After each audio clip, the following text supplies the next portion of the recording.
Hello बच्चों, स्वागत है आपका एक बार फिर से आपके अपने केमिस्ट्री के यूट्यूब चैनल ई रसायन पर। यहाँ पर जो हम लोग अपनी नई एक्सरसाइज की सीरीज शुरू कर रहे थे, तो उस कंटिन्यूएशन में हमारा जो चैप्टर नंबर 2 का पार्ट नंबर सेकंड यहाँ पर शुरू करने वाले हैं। हमारा क्वेश्चन नंबर है 11। तो बच्चों, जो लास्ट 10 क्वेश्चन है वो हम लोग पार्ट 1 में डिस्कस कर चुके हैं। तो बिना देर करते हुए शुरू करते हैं अपना क्वेश्चन नंबर 11। तो यहाँ पर है हमारा 25 watt bulb emits monochromatic yellow light of wavelength of 0.57 micrometer. Calculate the rate of emission of quanta per second. तो यहाँ पर हमको जो गिवन है डाटा वो क्या क्या है, वो हमको वेवलेंथ दिया हुआ है। तो यहाँ पर हमको बच्चों वेवलेंथ दिया हुआ है कितना, 0.57 माइक्रोमीटर। तो इसको हम लोग यहीं पर मीटर में चेंज कर लेते हैं, 0.57 इंटू 10⁻⁻�6। और हमको दिया हुआ है एक डाटा वॉट, यानी जो पावर है, पावर दी हुई है हमें 25 वॉट पर सेकेंड, यानी एक सेकेंड में टोटल एनर्जी कितनी हुई है यहाँ पर 25 वॉट। और हमसे पूछ रहे हैं rate of emission of quanta पर सेकेंड, यानी जो फोटोन का एक सेकेंड में कितना रेट है वो हमको यहाँ पर बताना है। तो यानी रेट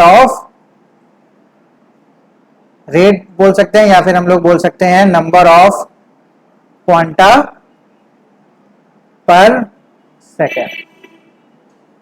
तो बच्चों हमारे पास एनर्जी दी हुई है टोटल 25।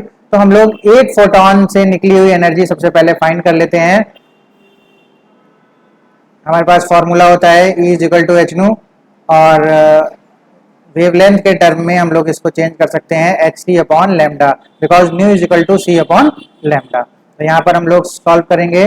प्लांक कांस्टेंट है 6.626 इंटू 10⁻⁻34 जूल सेकेंड, इंटू सी की वैल्यू होती है 3 into 10⁸ metre per second, upon lambda की वैल्यू हमारे पास दी हुई है 0.57 इंटू 10⁻⁻6 मीटर। तो जब इसको हम लोग सॉल्व करेंगे तो हमारे पास आंसर आएगा 34.87 इंटू 10⁻⁻20 जूल।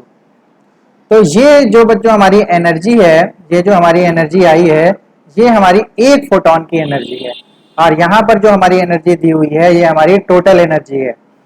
तो अगर हम लोग नंबर ऑफ फोटॉन्स या नंबर ऑफ क्वांटा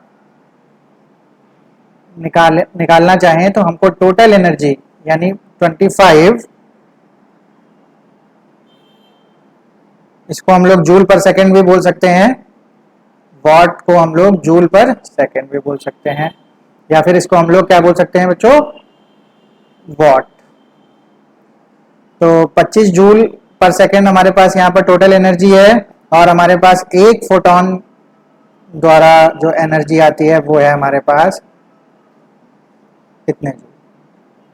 तो इसको हम लोग जब सॉल्व करेंगे तो हमारे पास आंसर आने वाला है 7.17 इंटू 10⁻19 नंबर।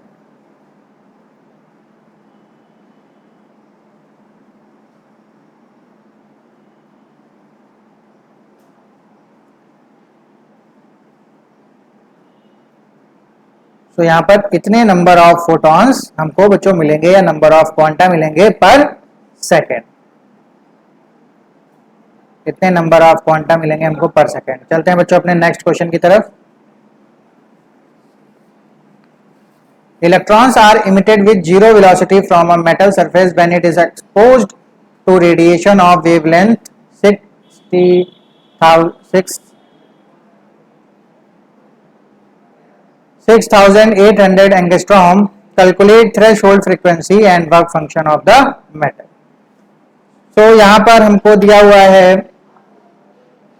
वेवलेंथ जो कि है हमारी 6800 एंगस्ट्रॉम, या फिर इसको हम लोग लिख सकते हैं इंटू 10⁻⁻10 मीटर। थ्रेशहोल्ड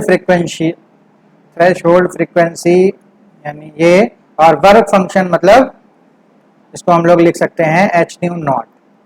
तो बच्चों हमारे पास सबसे बड़ा काम है कि ये पहले थ्रेशोल्ड फ्रीक्वेंसी निकालना। तो यहाँ पर हमको एक इंफॉर्मेशन दी है कि जो हमारा electrons are emitted with zero velocity, यानी अगर कोई मेटल है उससे अगर हमारी इस वेवलेंथ की लाइट पड़ती है तो जो इलेक्ट्रॉन इजेक्ट करेगा, लेकिन उसके पास जो वेलोसिटी होगी वो कितनी होगी, जीरो। यानी ये जो हमारी वेवलेंथ है वो केवल और केवल मेटल से इलेक्ट्रॉन निकालने का काम कर रही है।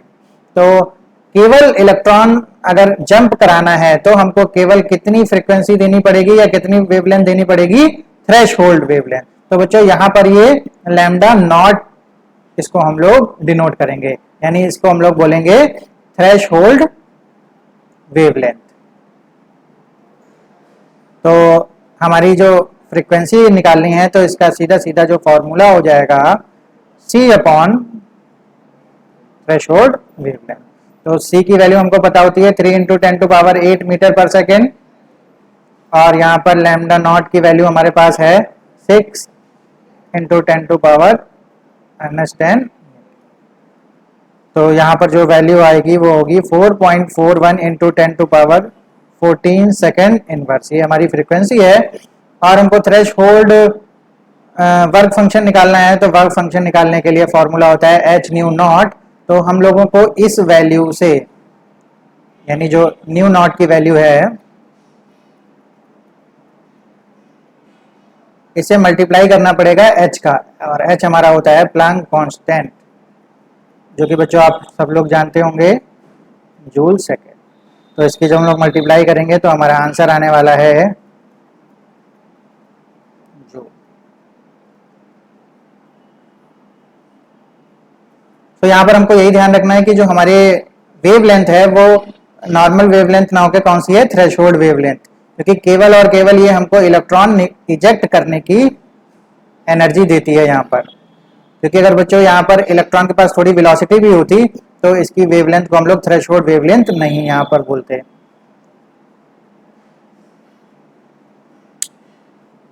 नेक्स्ट क्वेश्चन क्या कह रहा है यहाँ पर, what is the wavelength of light emitted when the electron in a hydrogen atom undergoes transition from an energy level with n = 4 to an energy level with n = 2। पूछ रहे हैं कि जब हमारा जो इलेक्ट्रॉन है अगर n = 2 से n = 4 तक जंप करता है, ट्रांजिशन करता है हाइड्रोजन एटम में, तो उसकी वेवलेंथ यानी क्या होगी, वेवलेंथ क्या होगी। तो यहां पर बच्चों हमारे पास फॉर्मूला होता है 1 upon lambda = RH Rydberg constant 1 upon n1 square minus 1 upon n2 square. और यहाँ पर जो RH की रिडबर्ग कांस्टेंट की वैल्यू होती है वो अलग अलग यूनिट्स के लिए अलग अलग होती है। तो यहाँ पर है 109677, और ये वैल्यू है सेंटीमीटर इनवर्स। तो इसका आंसर भी हमारा सेंटीमीटर में ही आएगा। तो हम लोग वैल्यू रखते हैं यहाँ पर, n हमारा है 24 का स्क्वायर।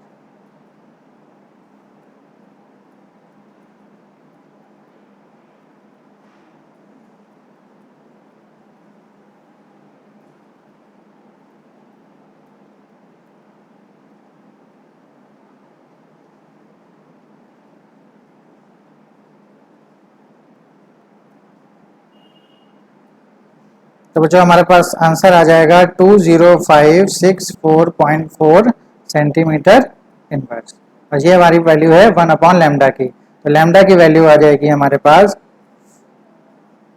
1 upon 20564 centimetre. इसकी वैल्यू लगभग आएगी हमारे पास 486 × 10⁻⁻7 सेंटीमीटर। तो इस तरीके से हम लोग बच्चों अपनी वेवलेंथ की वैल्यू निकालेंगे जब हमारे हाइड्रोजन एटम में जो इलेक्ट्रॉन है वो ट्रांजिट करेगा 2 to 4, यानी एनर्जी लेवल 2 से एनर्जी लेवल 4 तक। तो हमारी वेवलेंथ क्या होगी, ये। तो बच्चों हम लोगों को यहाँ पर इस फॉर्मूले को मेमोराइज करना पड़ेगा, इसको याद रखना पड़ेगा, और इसकी जो रिडबर्ग कांस्टेंट की वैल्यू है वो हमको इस यूनिट के साथ याद रखनी पड़ेगी। तो अगर हमारे पास कोई और यूनिट होती है तो रिडबर्ग कांस्टेंट की वैल्यू भी यहाँ पर डिफर करेगी। तो चलते हैं अपने नेक्स्ट क्वेश्चन नंबर 2.14 की तरफ। तो देखते हैं यहाँ पर क्या कह रहा है। How much energy is required to ionize a hydrogen atom if the electron occupies n is equal to 5 और compare your answer with the ionization enthalpy of hydrogen atom energy required to remove the electron from n is equal to 1 और okay. सो हमको पूछ रहा है बच्चों energy delta E, और energy कब पूछ रहा है, जब n इज इक्वल टू 5 में इलेक्ट्रॉन बैठा है और वहां से आयनाइज होना है। आयनाइज का मतलब बच्चों होता है कि इलेक्ट्रॉन वहां से क्या हो जाए बच्चों, बाहर निकल जाए, इजेक्ट हो जाए। तो इजेक्ट होने का मतलब है n इज इक्वल टू 5 से इजेक्ट होकर कहां जाएगा, इन्फिनाइट एनर्जी लेवल पर जाएगा। तो इस तरीके से हमारे पास एक फॉर्मूला होता है डेल्टा ई का। वो डेल्टा ई का फॉर्मूला हम यहाँ 2.18 इंटू 10⁻⁻18 जूल और 1/n1 स्क्वायर n2 स्क्वायर। तो यहाँ पर ये वाला फॉर्मूला भी हमको मेमोराइज करना पड़ेगा। और ये बच्चों ये वैल्यू भी हमारी किसकी होती है, रिडबर्ग कांस्टेंट की होती है। यहाँ पर ये है जूल में। तो इस फॉर्मूले की हेल्प से हम लोग यहाँ पर डेल्टा ई यानी एनर्जी की जो वैल्यू है वो निकाल सकते हैं जब हमारा जो इलेक्ट्रॉन है वो 5 से निकल जाता है बाहर की तरफ। तो इसमें हम लोग वैल्यू रखते हैं, तो देखते हैं आंसर क्या आता है।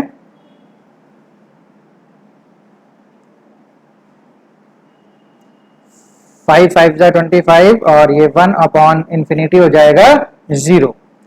तो आंसर आ जाएगा हमारा यहाँ पर 0.0872 इंटू 10⁻⁻18 जूल। तो ये तो हमारा हो गया बच्चों फर्स्ट पार्ट की how much energy is required to ionize when n is equal to 5 और। अब दूसरा यहाँ पर पूछ रहा है कि एनर्जी क्या होगी जब n is equal to 1 orbit से ये निकलता है। तो ऐसे ही हम लोग जब n इज इक्वल टू 1 से n is equal to infinity, यानी जब n इज इक्वल टू 1 पर इलेक्ट्रॉन है तब आयनाइज होता है, तो हमारी जो डेल्टा ई है एनर्जी की वैल्यू वो क्या होगी। तो हम लोग बच्चों जहां पर हम लोगों ने 5 पुट की थी, तो इन प्लेस ऑफ 5 हम लोग पुट करने वाले हैं 1 और ये हमारी वैल्यू वैसे ही रहेगी। तो इस केस में जो हमारा आंसर आएगा वो एज इट इज यही रहेगा 2.18 इंटू 10⁻⁻18 जूल। अब जो हमारा इसमें थर्ड पार्ट है वो है compare your answer with the ionization, यानी इन दोनों एनर्जीज का हमको कंपेयर करना है। तो इन दोनों एनर्जीज को हम लोग अगर इसको हम लोग डेल्टा ई डैश मान लेते हैं, तो delta E dash upon delta E, तो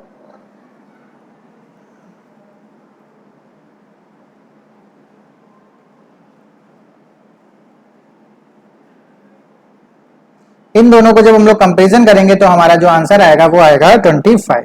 इस 25 का जो मीनिंग हुआ, इसका मीनिंग हुआ बच्चों कि अगर हम लोग इलेक्ट्रॉन फर्स्ट ऑर्बिट में बैठा हुआ है और हम इलेक्ट्रॉन को निकालने की यानी आयनाइज करने के लिए कोशिश करते हैं, ट्राई करते हैं, तो इस कंडीशन से यानी जब n इज इक्वल टू 5 पर इलेक्ट्रॉन बैठा है, तो इस कंडीशन से 25 टाइम्स ज्यादा एनर्जी हमको देनी पड़ेगी आयनाइज करने के लिए।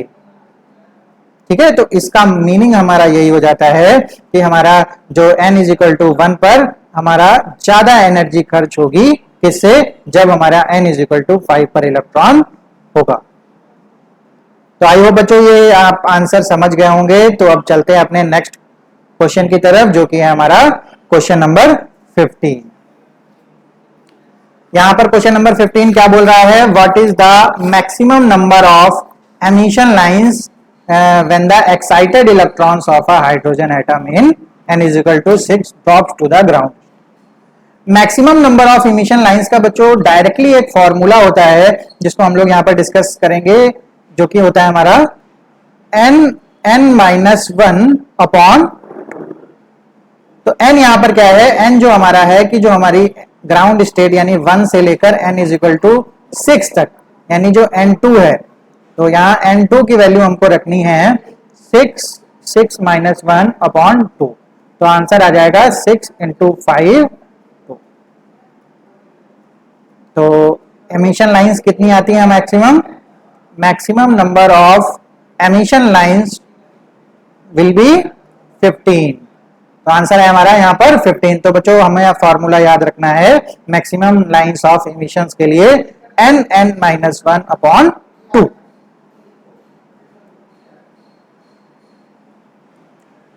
The energy associated with the first orbit in the hydrogen atom is, what is the energy of associated with the fifth orbit? Next part है calculate the radius of Bohr's fifth orbit for the hydrogen। तो यहाँ पर बच्चों आप लोगों ने Bohr atomic model पढ़ा होगा, वहां पर बोहर ने बहुत सारी कैलकुलेशन की हाइड्रोजन एटम के लिए, और उन्होंने रेडियस के लिए भी फॉर्मूला दिया, एनर्जी के लिए फॉर्मूला दिया, वेलोसिटी के लिए फॉर्मूला दिया, और भी बच्चों बहुत सारी उन्होंने कैलकुलेशंस वहां पर की। तो यहां पर हमको पूछ रहा है कि एनर्जी क्या होगी, किसके लिए, हाइड्रोजन एटम के लिए। तो एनर्जी का फॉर्मूला जो बोर ने दिया था वो है हमारा En is equal to minus R H और Z square upon N square.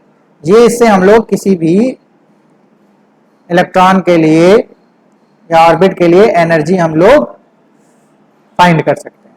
ये है हमारा क्या, रेडबर्ग कांस्टेंट, जिसकी हम लोग बच्चों लास्ट क्वेश्चन में भी बहुत बार डिस्कस कर चुके हैं। तो यहां पर जो इसकी वैल्यू होती है, अगर हम लोग इसकी वैल्यू जूल में देखें तो आंसर आएगा यहाँ पर 2.18 into 10 to power minus 18 joule. Z square होता है हमारा एटॉमिक नंबर, जो कि हाइड्रोजन के लिए हमारा होगा 1, और एन स्क्वायर होता है कि कौन सी ऑर्बिट हम लोगों को यहाँ पर दी गई है। तो ऑर्बिट भी कौन सी है, फर्स्ट ऑर्बिट, तो इसकी वैल्यू हम लोग रखेंगे तो 1 आएगा। तो हमारी जो एनर्जी आएगी, सॉरी बच्चों, यहां पर जो ऑर्बिट है, what is the energy of, अच्छा फिफ्थ ऑर्बिट के लिए पूछ रहा है हमसे। फर्स्ट ऑर्बिट के लिए यहां पर वैल्यू दी गई है, तो फर्स्ट ऑर्बिट की तो यही निकली। अगर हम लोग इसको फिफ्थ ऑर्बिट के लिए यहां पर निकालते हैं तो हमारे पास हो जाएगा 1 अपॉन 5 का स्क्वायर, तो 5 स्क्वायर हो जाएगा हमारा 25,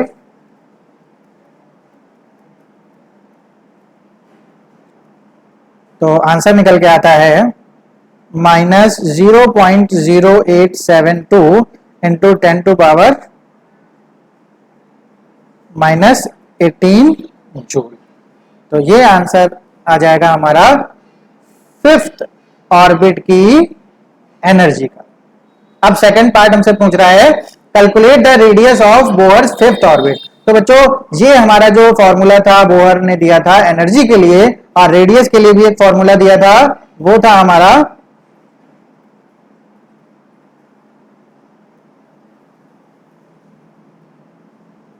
तो थोड़ा सा ही बच्चों यहाँ पर डिफरेंस है, जो एन स्क्वायर है वो ऊपर है और जेड हमारा नीचे है, और ये वैल्यू हमारी है कांस्टेंट। तो अगर इन सब की वैल्यू 1 रख देते हैं तो हमारी आर एन की वैल्यू आ जाएगी 0.53। और ये बच्चों हाइड्रोजन के जो फर्स्ट ऑर्बिट की जो रेडियस थी उसको कैलकुलेट किया था, इसको फर्स्ट ऑर्बिट की रेडियस कहते हैं हम लोग 0.53 एंगस्ट्रॉम। लेकिन यहाँ पर हमको फिफ्थ ऑर्बिट की रेडियस पूछ रहा है, तो जेड तो हमारा 1 हो जाएगा हाइड्रोजन के लिए, और n की वैल्यू हो जाएगी 5, तो n स्क्वायर हो जाएगा हमारा 25। तो बच्चों यहाँ पर 0.53 एंगस्ट्रॉम है, तो इसको अगर हमें मीटर में चेंज करना है तो हम लोग 10 टू पावर माइनस 10 कर सकते हैं, और यहाँ पर 25। तो इसकी जो वैल्यू आ जाएगी हमारी, अगर हम लोग एंगस्ट्रॉम में निकालते हैं तो वैल्यू आ जाएगी 13.225 एंगस्ट्रॉम, और अगर नैनोमीटर में निकालते हैं तो 1.32 नैनोमीटर। तो बच्चों हम लोग किसी भी यूनिट में यहाँ पर निकाल सकते हैं। आप लोगों को एंगस्ट्रॉम, नैनोमीटर, पिकोमीटर की जो मीटर से हमारी रिलेशन होती है वो सारी चीजें पता होंगी। अगर नहीं पता है तो बच्चों यहाँ पर हम लोग बात कर लेते हैं। 1 एंगस्ट्रॉम होता है 10 to power minus 10 metre, 1 nanometre होता है 10 टू पावर माइनस 9 मीटर, और पिकोमीटर होता है हमारा 10 टू पावर माइनस 12 मीटर। चलते हैं बच्चों अपने नेक्स्ट क्वेश्चन की तरफ। नेक्स्ट क्वेश्चन है हमारा 2.17। calculate the wave number of for the longest wavelength transition in the Balmer series of atomic hydrogen। Okay, तो हमसे पूछ रहा है बच्चों वेव नंबर। वेव नंबर किससे हम लोग डिनोट करते हैं? न्यू बार। और वेव नंबर तो पूछ रहा है लेकिन साथ साथ लॉन्गेस्ट वेवलेंथ ट्रांजिशन के लिए पूछ रहा है। और किसके लिए? बामर सीरीज। तो बामर सीरीज जो होती है हमारी, बामर सीरीज जो होती है उसके लिए जो n इज इक्वल टू यानी n1 की वैल्यू होती है हमारी 2, और जो n2 की वैल्यू होती है वो क्या होती है? 3, 4, 5 डॉट डॉट। यानी जो ट्रांजिशन होता है बामर सीरीज का वो 3 to 1 हो सकता है, 4 to 1, 3 to 2 हो सकता है, 4 to 2 हो सकता है, 5 to 2 हो सकता है, ऐसे ही सो ऑन। हमारा जो ग्राउंड स्टेट है इसके लिए बामर सीरीज के लिए वो हमारी कौन सी होती है? Second orbit. तो लॉन्गेस्ट वेवलेंथ, तो एक रिलेशन बच्चों आप लोगों को पता होगा कि ये फॉर्मूला होता है हमारा, तो यानी इनवर्सली प्रोपोर्शनल होता है हमारा वेवलेंथ और वेव नंबर। तो लॉन्गेस्ट, इसको लॉन्गेस्ट होने के लिए हमारी जो इसकी जो वैल्यू है वो क्या होनी चाहिए? मिनिमम होनी चाहिए।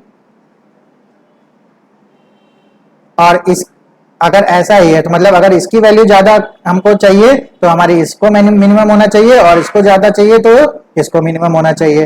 तो मिनिमम होने के लिए हमारा जो ट्रांजिशन है वो ट्रांजिशन कैसे मिनिमम होगा? जब n2 माइनस n1 मिनिमम हो। तो n2 माइनस n1 मिनिमम कब होगा बच्चों? जब हमारी जो ट्रांजिशन होगी वो 3 से 2 के बीच आएगी। जब 3 से 2 के बीच आएगी तो हमारा आंसर आएगा यहाँ पर ये 1। तो ये इसको हम लोग बोलेंगे minimum difference of n2 minus n1। n2 और n1 का जो मिनिमम डिफरेंस होगा वो तब होगा जब 3 से 2 की तरफ ये ट्रांजिशन करे। तो हमारी वैल्यू हम लोग निकालेंगे n1 इज इक्वल टू 2 से n2 इज इक्वल टू 3 के लिए। तो यहां पर हम लोग वैल्यू निकाल लेंगे। तो इसका फॉर्मूला होता है 109,677 सेंटीमीटर इनवर्स और 1 upon n1 square upon 1 upon n2 square. जब इसकी वैल्यू बच्चों यहाँ पर रखेंगे हम लोग तो आ जाएगा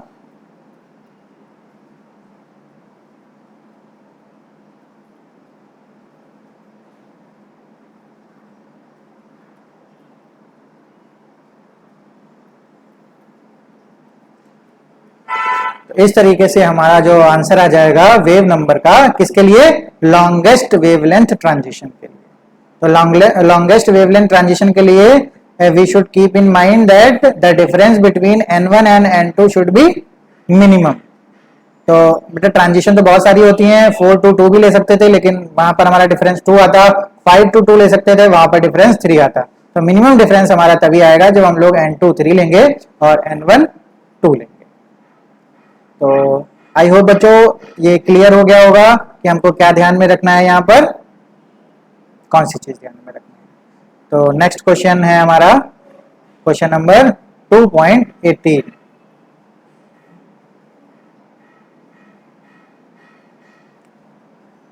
What is the energy in joules required to shift the electron of the hydrogen atom from the first Bohr orbit to the fifth Bohr orbit, and what is the wavelength of the light emitted when the electron returns to the ground state, and the ground state in electron energy is this।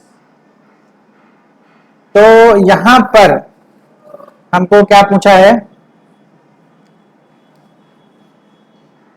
Energy पूछी है बच्चों, energy, energy in joules. और किसके लिए पूछी है? Hydrogen atom जब वो फर्स्ट ऑर्बिट से फिफ्थ ऑर्बिट तक ट्रांजिशन करता है, यानी n1 से लेकर फर्स्ट से,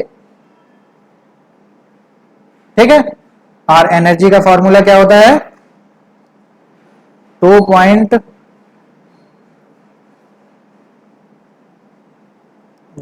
into 10 to power -18 joule 1/n1² minus 1/n2²। तो n1 की वैल्यू 1, n2 की वैल्यू 5 और यहाँ पर हो जाएगा 25।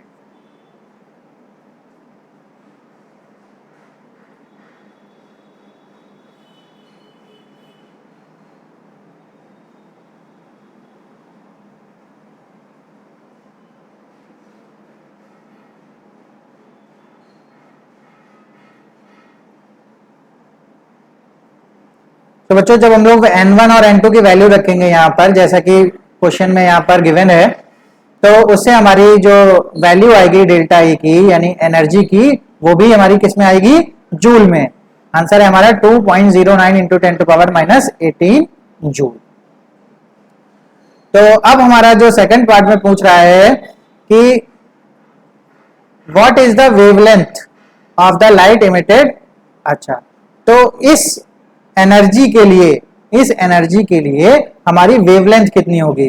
तो बच्चों हमारे पास जो फॉर्मूला होता है डेल्टा ई का, वो क्या होता है? एच न्यू, और nu is equal to C upon lambda होता है। तो यहां पर हम लोग लिख सकते हैं delta is equal to H C upon lambda.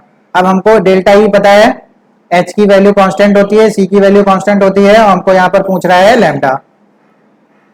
तो लैम्डा की वैल्यू हो जाएगी एच सी अपॉन डेल्टा। तो एच की वैल्यू, प्लांक कांस्टेंट की वैल्यू हमको पता है 6.626 इंटू 10⁻34 जूल सेकेंड, और सी की वैल्यू हो जाएगी 3 into 10⁸ metre per second. Delta E की वैल्यू हम लोग यहाँ पर फाइंड कर चुके हैं 2.09 इंटू 10⁻18 जूल। जब इसको बच्चों हम लोग सॉल्व करेंगे तो हमारे पास आंसर आएगा यहाँ पर 9.498 इंटू 10⁻8। तो ये जो हमारी वेवलेंथ है, उससे हमारी जो एनर्जी निकलेगी वो कौन सी होगी? 2.09 इंटू 10⁻18।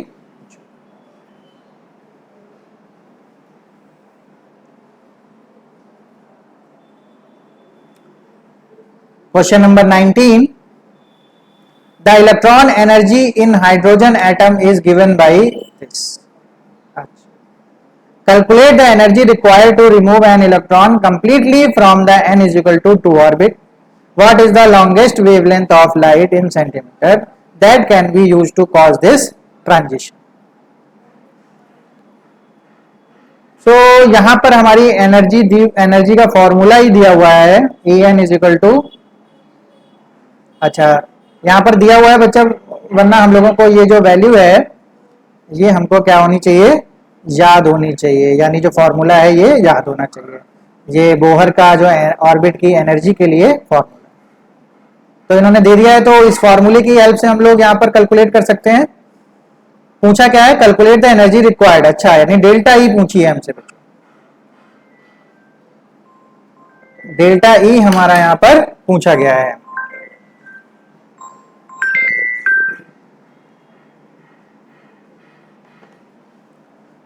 तो डेल्टा ई के लिए हमारे पास जरूरत पड़ेगी E2 माइनस E1 की।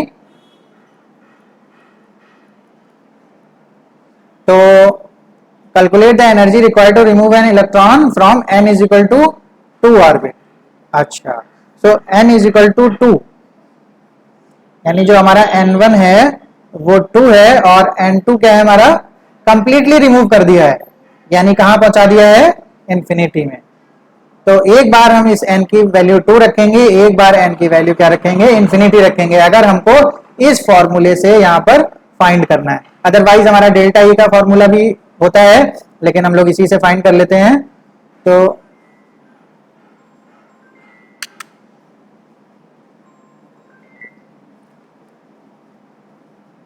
तो यहां पर बच्चों हम लोग करने वाले हैं delta E is equal to E2 की जगह हम लोग रखेंगे E इंफिनिटी, माइनस E1 की जगह हम लोग रखेंगे E2। तो इन E इंफिनिटी रखने पर हम लोगों को यहाँ वैल्यू आ जाएगी 0, क्योंकि बच्चों इंफिनिटी अगर हम लोग डिनोमिनेटर में रखते हैं कहीं पर भी, तो हमारी जो वैल्यू आती है वो 0 हो जाएगी, और यहाँ पर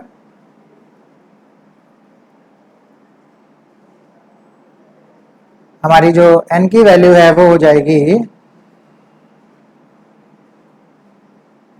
4।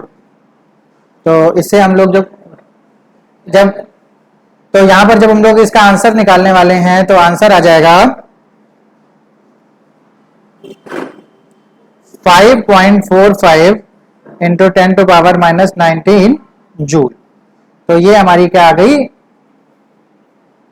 एनर्जी आ गई बच्ची। एनर्जी रिक्वायर्ड कहां से कहां तक, जब हम लोग 2 ऑर्बिट से उसको हम लोग कंप्लीटली रिमूव कर देंगे, यानी 2 से इंफिनिटी तक पहुंचा देंगे, तब हमारी जो एनर्जी डिफरेंस होगा वो किसके बराबर होगा, 5.45 इंटू 10⁻⁻19 जूल।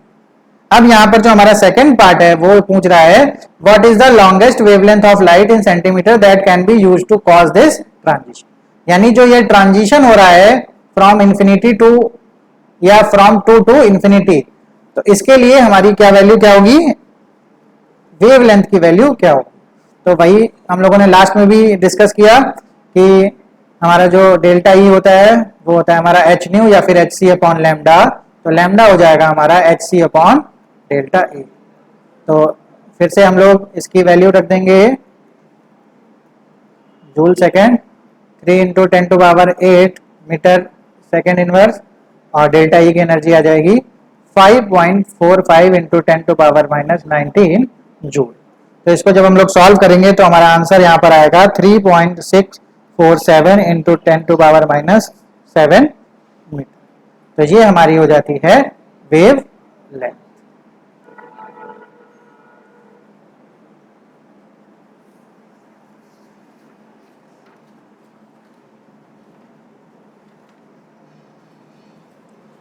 तो अब हम लोग चलते हैं बच्चों आज के सेशन के लास्ट क्वेश्चन पे, जो कि है हमारा 2.20।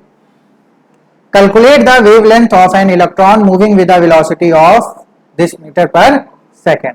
तो यहां पर हमको दिया हुआ है वेलोसिटी यानी v 2.05 into 10⁻7 metre per second. अच्छा, पूछ रहा है हमसे लैम्डा। तो बच्चों यहाँ पर हमारा जो कॉन्सेप्ट है वो हमारा जो कॉन्सेप्ट लगेगा वो डी ब्रोगली की हाइपोथेसिस लगेगी। उन्होंने क्या बताया था कि जो हमारा वेव नेचर है और पार्टिकल नेचर है वो एक दूसरे से रिलेट कर सकते हैं हम लोग इस फॉर्मूले की हेल्प से, यानी lambda is equal to H upon P, where H is the Planck constant और p हमारा होगा momentum. p is equal to क्या होता है, mv। तो यहां पर हम लोग mv भी रख सकते हैं। तो h की वैल्यू बच्चों हमको पता होती है 6.626 इंटू 10⁻34 जूल सेकेंड। m की वैल्यू होती है, तो यहाँ पर इलेक्ट्रॉन के लिए बोल रहे हैं, तो इलेक्ट्रॉन का जो मास होता है वो क्या होता है 9.11 इंटू 10⁻31 किलोग्राम। तो यहाँ पर हम लोग इस वैल्यू को यहाँ पर पुट कर देंगे और वेलोसिटी की वैल्यू हमको दी हुई है। तो इसको जब हम लोग सॉल्व करते हैं तो हमारे पास आंसर आएगा यहाँ पर 0.35 इंटू 10⁻⁻10। तो बच्चों आज के पार्ट में हम लोगों को क्वेश्चन नंबर 11 से क्वेश्चन नंबर 20 तक ही डिस्कस करना है। तो जो हमारे नेक्स्ट 10 क्वेश्चन होंगे वो हमारे नेक्स्ट पार्ट में डिस्कस किए जाएंगे। तो आज के लिए बच्चों थैंक यू, और बहुत बड़ा सा थैंक यू बोलते हैं बच्चों आज के लिए, और हम लोग मिलते हैं अब अपने नेक्स्ट पार्ट में। Till then bye bye.